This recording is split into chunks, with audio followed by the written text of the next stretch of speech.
Hi, it's Jim Everett, and this morning I have the pleasure of sitting across the Skype screen from Greg Hartle. And Greg is one of the very fascinating people that I've met on Twitter this year, and he's got some great information, a very simple philosophy that we're going to start off talking about this morning. So, first of all, welcome, Greg. It's great to have you here. Thanks, Jim. I appreciate being here. I'm excited to be on the Skype call with you. I've obviously watched a few on your website and excited to be a guest. All right, great. And so the core, simple yet ever ever evolving and changing philosophy I think that you have is to act, analyze, and then adjust what you do. And it's something that obviously is simple, that it can be captured in 3 words, but it's something that always can be improved upon. And so can you just help us get started with where this developed, what the basics are for you, and how we really can use this? Well, I guess where it originally began is me becoming a reformed perfectionist, if you will. I think far too often we want things to be exactly how we want them to be before we begin, or we're waiting for our idea to be better than it currently is, or we're waiting for something else to improve before we take action. And it's been my experience that a lot of times if you just simply start, you'll figure those things out along the way. And not only that, you'll figure them out much better, because we tend to think we know what to expect, but we don't really know what to expect until we actually get started. Now, I do believe that you have to have a universal starting point. So acting is important, but you also need to make sure that you have a place to start from and that you're ready to go. So I typically like to get positioned where I have a basic understanding of where I want to go and what I want to do. But then it's time to act. It's time to get up and go. And whether that action is just a simple, pick up the phone and call a certain person today, or it's to go somewhere in particular, or it's to start a website, or whatever it might be, the first action might be very simple. And then from there, just analyzing data. I'm a big fan of collecting data and making sure I understand where I'm at and what's happening. And then from analyzing the data, make the adjustments. Make the adjustments you need to make and keep the process going. So then you act again, and then you analyze again, and then you adjust from there. Right. Okay. And so part of what's a couple of things that I think are key that are rolled in here is that you have that end point in mind, or at least an objective, and then you're measuring against that objective, and so that allows you to do the analysis to adjust to. Absolutely. Yeah, you have to have an objective. Otherwise, that's like going on a trip with no map. You really need to have your end point, and then you need to have a map so you have an idea of how you're going to get there, but you might have to adjust along the way. Right. And so can you give us just a couple of examples of where recently maybe even you thought that you knew what a particular path or journey was, and you got surprised by something that was even better, that helped you move more quickly in the direction you wanted to go? Sure. Yeah, I can give you a few different examples. So I have a program that's called the Financial Happiness Project.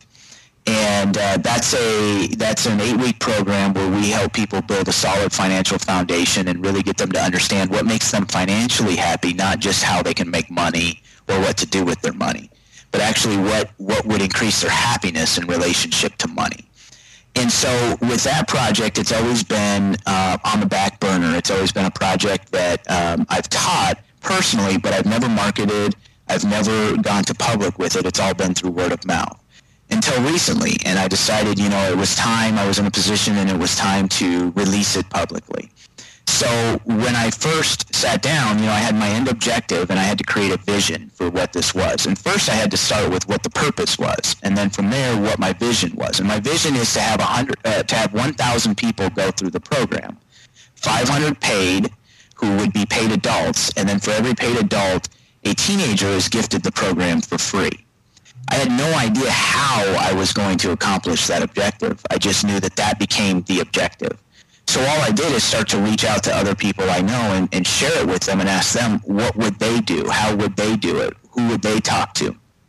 And what happened was, I thought, the program will just be taught to an adult who pays for it, and then we'll find a teenager somehow that needed some guidance in that area, and we'd be able to provide it.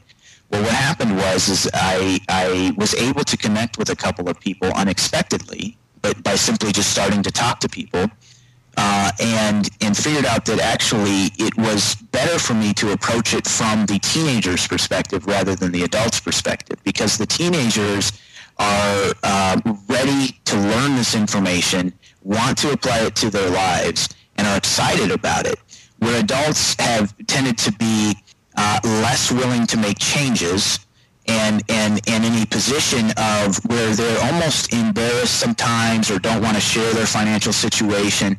And so actually we ended up taking the reverse position, where we started to work with a few people who work with teenagers directly, teachers and counselors and other people like that, and began to work with them to get their parents on board. And so it became a completely different philosophy from how I was originally, or strategy from how I was originally going to take this on, as far as getting the message out to adults first, and then teenagers being secondary. And the message became, let's get it out to teenagers first, and adults will become secondary. And that was a huge shift, but the objective always remained the same: 1,000 people going through the program.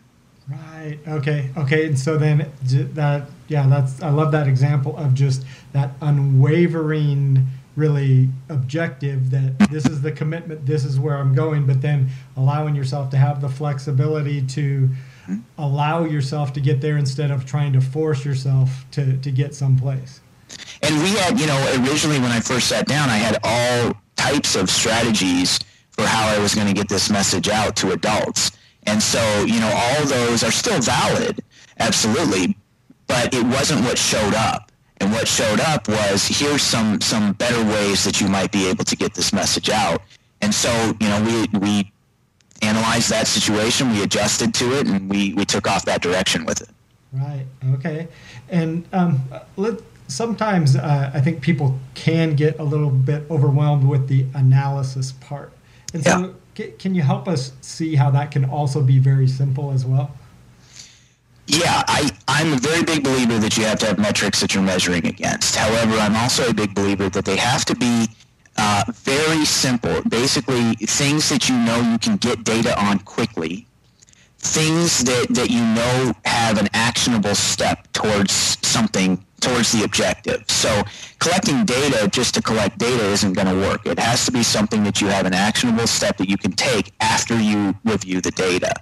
And then the third is to make sure that you have a time frame that you're reviewing data. So is this a month over month? Is this a week over week, a day over day scenario that you're analyzing? And then from there, put it on your schedule when you're going to analyze this. And that, to me, is probably the biggest piece, because if you say every month we're going to sit down and look at these metrics, these 3 metrics, and then you have it on your calendar when you're actually sitting down and reviewing those, then you have a set, blocked off period of time, and that's the time. So you're going to analyze it only during that time, and then you adjust and move on from there. Right. Okay. And then obviously take the next action. You're continuing to monitor, see what new results show up, or if you get the same results, meaning that, okay, we thought this was a change, but it didn't affect anything. And right. Cool. Yep. Right. Absolutely. Okay. Well, great. So there's really the act, analyze, adjust in a nutshell. And so we're going to move on to the next section here, where we're going to talk about some of the biggest mistakes you see people making in business, and maybe in particular with act, analyze, and adjust. Sure. So be ready to tune in for part 2.